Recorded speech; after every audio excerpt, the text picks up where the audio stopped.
Pink ladies, T-birds, just happen to be watchers of my shit. My name is Jimmi Pynk, and I've probably already had surgery, but we're going to get into this legendary episode too. Oh,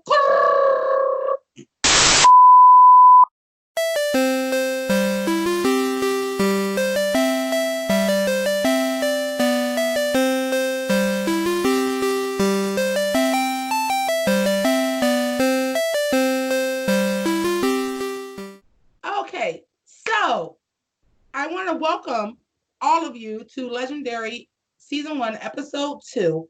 And what we're going to do today is I have a very special guest that is no stranger to the ballroom. I didn't want to review anything if I didn't know what the fuck I was talking about. So we're going to get real candid and we're going to get real serious about this ballroom shit. And I would like to introduce you to Holmes, your uncle. Jimmy, thank you so much for having me. It's a pleasure. And hi, everybody out there. All right, so Holmes, what I would like you to start with doing is, can you tell the children your expertise in ballroom, please? Well, definitely. I wouldn't say I'm the expert because, of course, there are so many people that, are more legendary in the houses and I pay homage to and I look up to. But I started in the ballroom scene back in 1996 here in North Carolina. It was a very small scene. Actually, there was no scene at all, to be honest. And it was created by the Miyake Muglares. Enki Miyake Muglaire. Oh, God, he basically was a commentator, which is like Deshaun in the AMC. Right. So like I said, give him a taste. Cat, and hold that pose for me. Right. So yeah. Give the children the education, honey. Yeah, he would commentate, and he basically started the ballroom scene, which the Miyake Muglares were a huge house.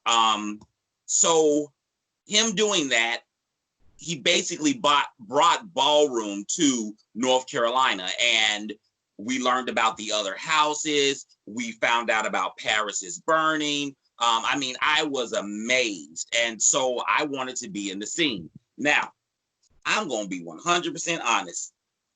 I was one of those people who didn't know what category that I wanted to be when I first started out in the ballroom scene. I always had a fondness for watching people vogue, but there was also the old way, and it was everything, all the categories that you see. I tried my hand at different ones.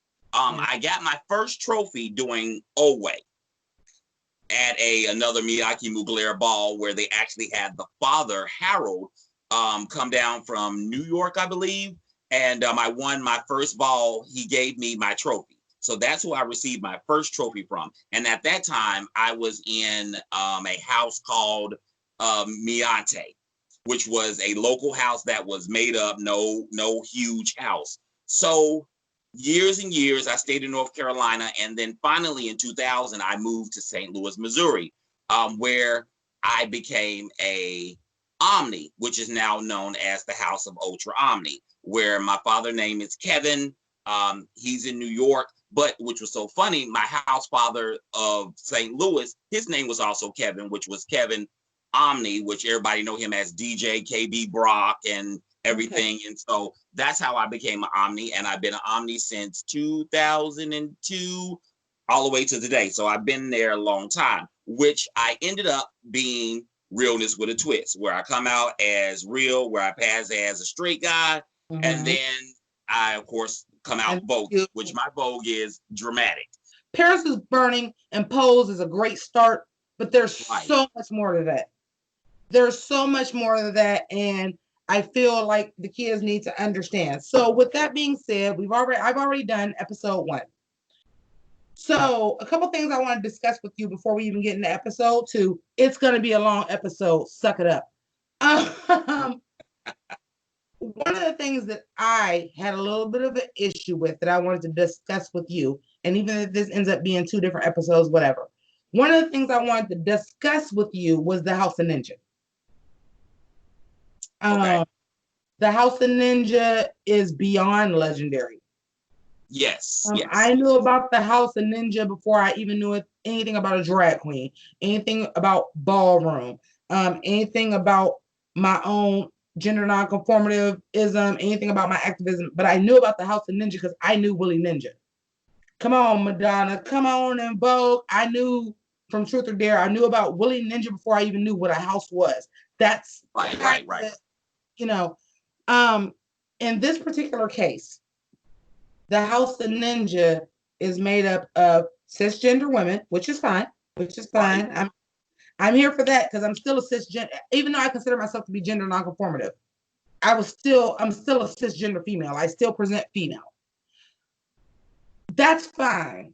What I have a problem with is the word house and what a house stands for. And it seems like the rest of the people on the episode, like a house is building your own family. And Right. they're all over the place, like almost selected. So can you kind of tell me how you feel about that, or like explain to the people like house? Because I feel like, yeah, you may all be under House of Ninja because of course House of Ninja is huge, but I don't feel like you're a house in the sense that the other people are a house, even like in subdivisions. Okay. I understand where you're coming from, where you're saying like the other ones are a little bit more close niche, and these are sort of seem like they sent their best from different places to attack. Yeah. Well, I guess that's a great strategy if you want to win, and I guess since there was no rules really about how it had to be done in that aspect from the house, I guess they're okay doing it. But I do want to say this. I want to like to say Willie's vision has arrived. His 100%. vision was to take House global. He says that in Paris is Burning. 100%. And by seeing those girls, that's what stirred up in my soul. I was like, oh shit, he did it. Like The world. you got a Russian bitch, you got an Asian chick, you got what was the other girl from Japan, and then what was the other girl from Like Malaysia or somewhere. Like, Malaysia. Like that's amazing. And what I do want to say is these girls travel and walk these balls. Now, don't yeah. mistake that. Now, so I mean, just on what's the word I'm looking for? Just on Face value. face value, you sort of go, well, that don't look right. But these girls are very dedicated. That's the word I'm looking for. They're dedicated. They travel to these balls. A member of not a member. I hate to say that, sounds exclusive. I'm joined to a group called the Ballroom, the Tea, and stuff like that. These girls, they be at these New York balls, these Atlanta balls, they be everywhere, and they come and turn it. And they're flying from these places. So they must have a nice coin, to do this. So, but when I looked at them at first, I was just like, wow. What did you say? I said they have the coin because they're winning the balls, darling. Yeah. Because they come to win. And those girls are fierce. They are really, really fierce. But I don't feel a kind of way about them. I did notice. I was like, okay, yeah, they sent their assassins. And that is the best strategy to win. Honestly, and I can't fault them for it. But those girls are dedicated. I can't fault them and say, oh well, they did that. But these girls have been paying money to travel around and win these balls and build up the house name. So do they deserve to be there? Yes. Okay. Because anyone that can travel around the world and go to these balls that, not really, maybe their grand prize was their plane ticket. You get what I'm saying? I do. It sort of breaks even. And that's why I wanted to ask you about it, because I'm like, okay, if you're not from Ballroom and what your understanding of Ballroom is from other places, it seems like it's so family. I know Ninja is worldwide. Like I said, before I even understood what a house was, I rewatched like Truth or Dare and was like, oh, okay, House of Ninja. Now I get it. Like I know Willie Ninja. Like, you know what I'm saying? Like I get my introduction to Vogue was Madonna. Right. Even though I'm older, that was still my introduction. Like I didn't know anything about that. So that's why I wanted to talk to you about that. So with that being said, let's get into this episode, honey.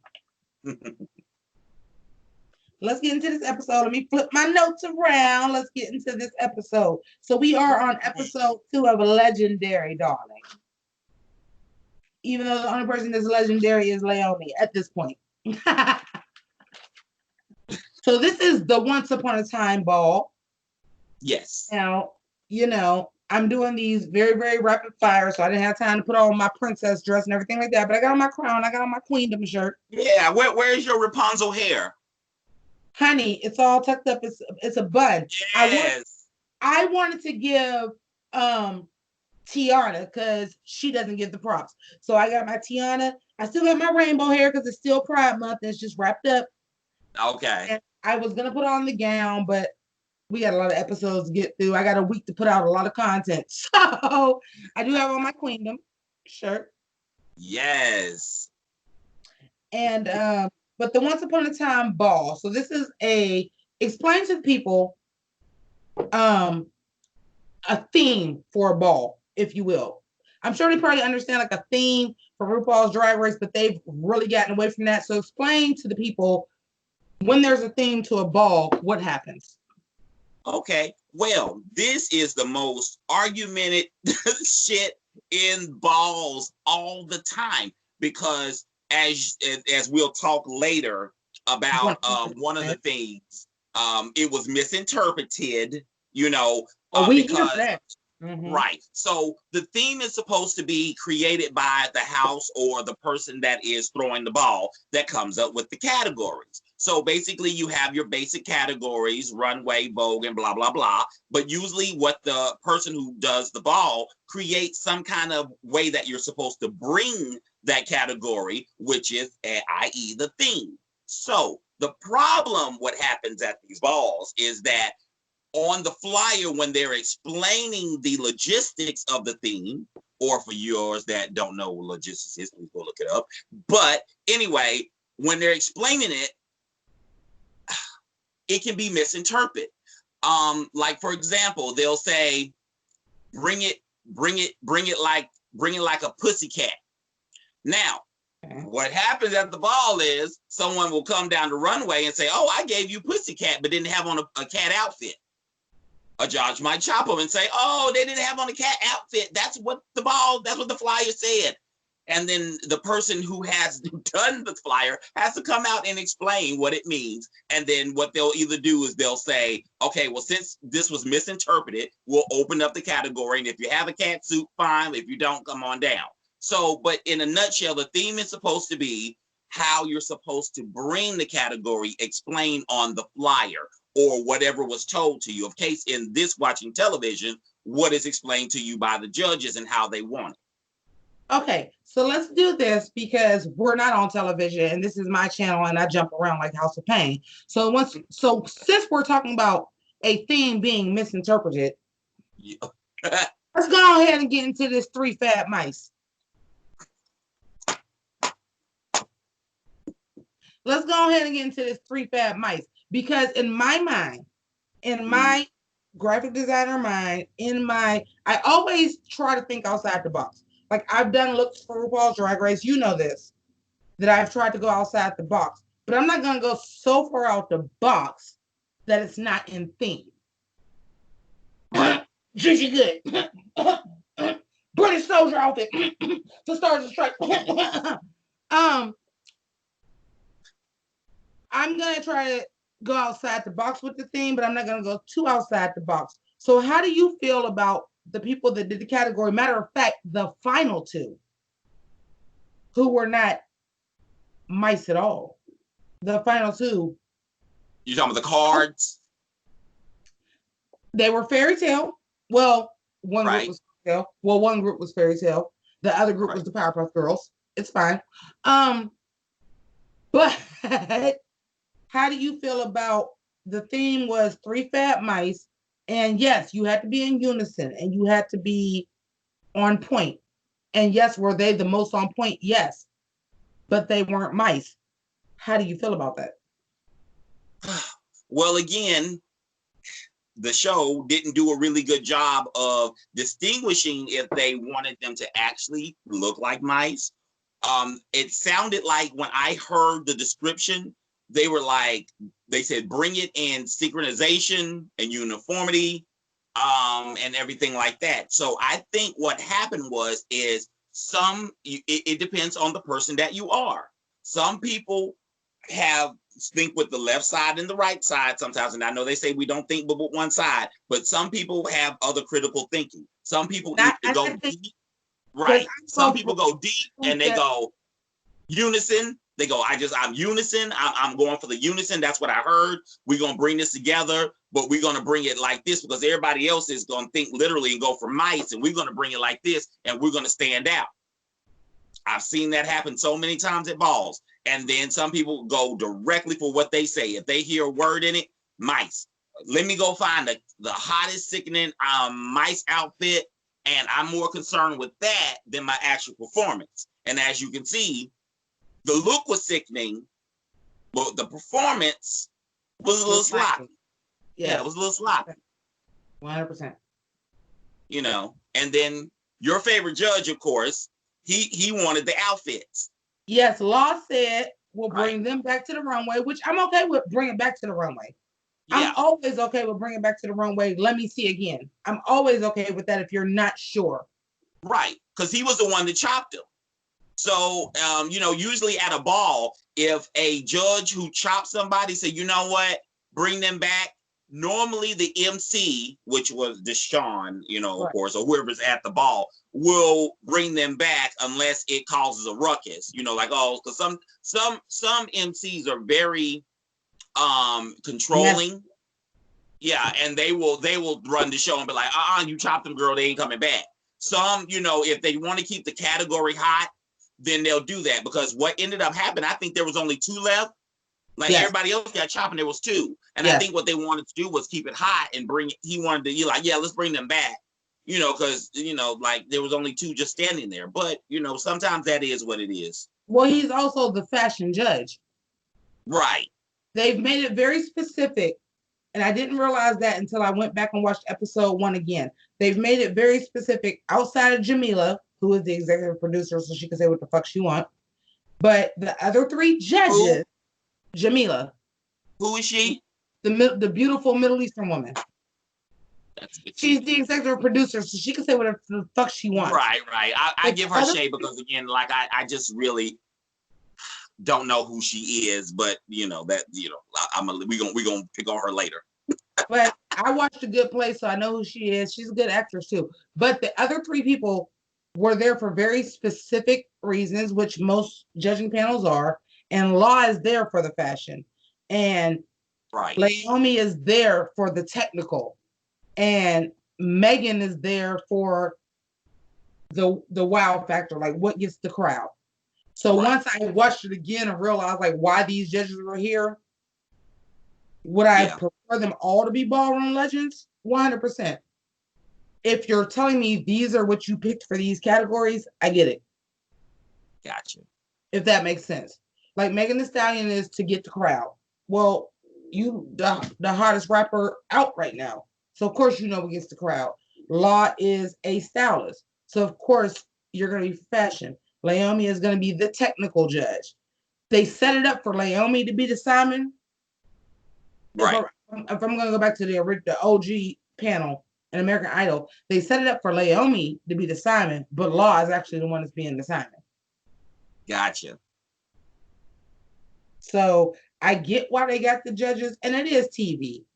I wish if you were gonna do ballroom, you're gonna do ballroom, and at least y'all did get Naomi. Right, exactly. Yeah. There's only so much TV doesn't try to change.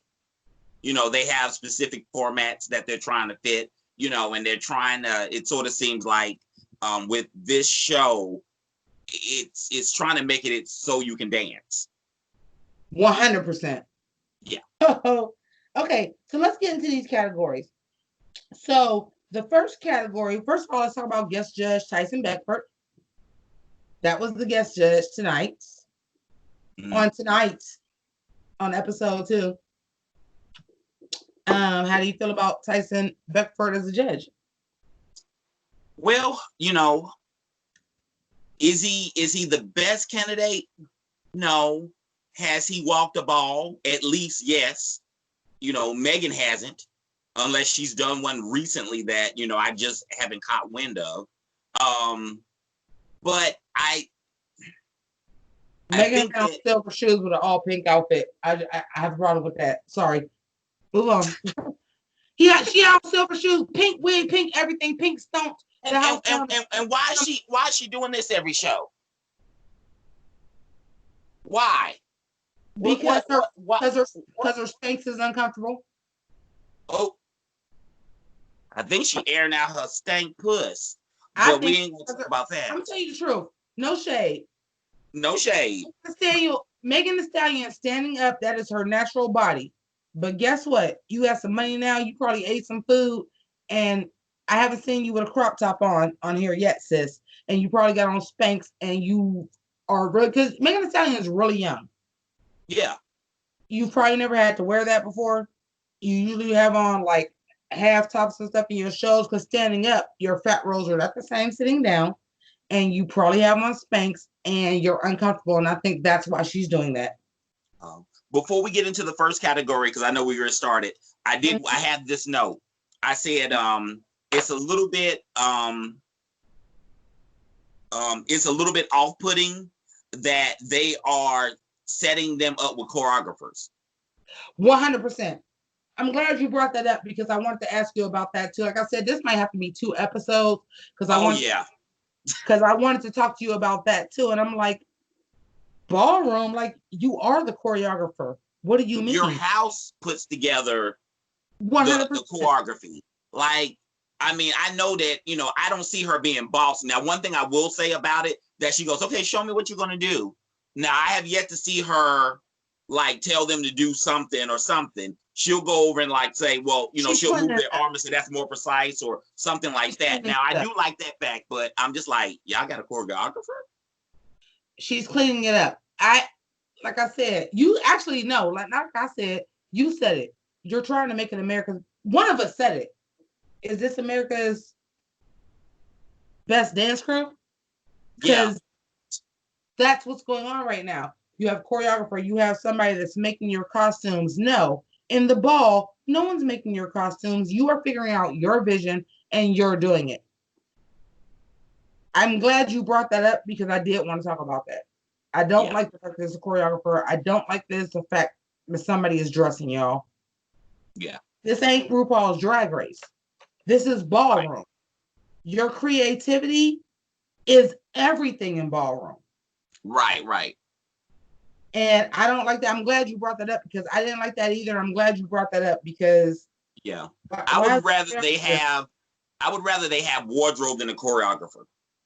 Because I mean, they can get their vision realized, because they are taking input from them, and they're drawing what they're drinking. So they are still being creative. But of course, since they're there, they don't have the time to make it and practice and do all that. So I get the wardrobe part. I can sort of go, okay, but in the end, that sort of plays against the reason why you bought a fashion person there, because now you can't get mad at them because they didn't create their garments.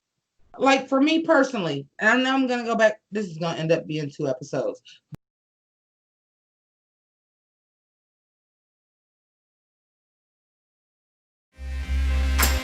You want to be like me.